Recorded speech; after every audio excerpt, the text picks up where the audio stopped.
हमारा अन्नदाता ही कहीं ना कहीं भटका हुआ है, तो फिर किसी भी कदर इस देश का विकास हो ही नहीं सकता। काला कानून वापिस लो।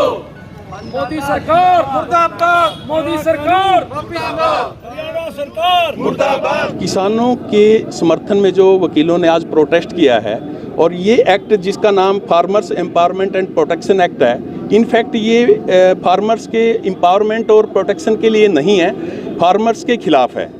न सिर्फ ये वकीलों के किसानों के खिलाफ है, पूरी वकीलों के भी, लीगल फ्रेटर्निटी के भी खिलाफ है। क्योंकि इस एक्ट में, इस मौजूदा एक्ट जो सरकार ने 2020 में बनाया है, इसमें कहीं भी जो मैटर किसानों को लेकर उत्पन्न होंगे, उनमें कहीं भी सिविल कोर्ट को पावर नहीं दी गई। इसलिए वकीलों का काम इन्होंने ख़त्म कर दिया। दूसरी तरफ जो कंसिलेशन जो बोर्ड बनाएगी, उसके अंदर सरकार अपने नुमाइंदों को गठित करेगी 2 से 4 आदमियों को, और जैसे ही सरकार या एसडीएम चाहेगा उसी तरीके से फैसले होगी। हम सरकार से मांग करते हैं कि इस कानून को वापस लें और किसानों के हित में, जो असल हित में कानून है, वो कानून। अगर हमारा अन्नदाता ही कहीं ना कहीं भटका हुआ है, तो फिर किसी भी कदर इस देश का विकास हो ही नहीं सकता। जहां मोदी सरकार विकास की बात करती है, प्रावधान तो कर दिए गए हैं, लेकिन कहीं पे भी अगर हम देखें तो इसमें सज़ा का कहीं प्रावधान नहीं है। जब वकील के ऊपर विश्वास नहीं रहा, वहीं पे फिर सज़ा का भी कहीं प्रावधान नज़र नहीं आता।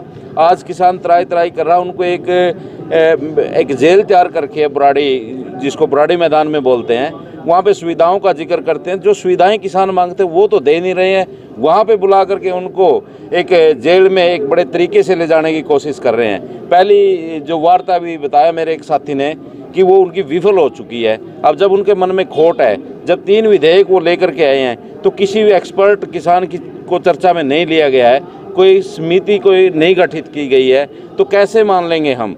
और ये आंदोलन जो हो रहा है, अब मैं 2 दिन पहले न्यूज़ सुन रहा था, उसमें बताया गया, सरकार कहती है कि कोविड-19 के चलते हुए, कोविड-19 अगर चल रहा है तो फिर कैसे संभव था बिहार में चुनाव, कैसे रैलियां संभव हुई हैं। इन सभी के ऊपर नज़र रखें तो हमें कहीं ना कहीं ठगा हुआ महसूस नहीं करते हम, और हम ये आंदोलन चलाएंगे और पूरी तरह से किसान के लिए अपनी कुर्बानी, जान की कुर्बानी देने के लिए भी तैयार हैं। और लीगलिटी के तौर पे कहीं भी केस लड़ना पड़ेगा। पूरी जितनी भी हमारी बार एसोसिएशन है, इस बात के लिए वचनबद्ध है कि हम फरी रूप से उनका केस लड़ेंगे और कहीं भी उनको हारने नहीं देंगे। किसानों के लिए हम लड़ने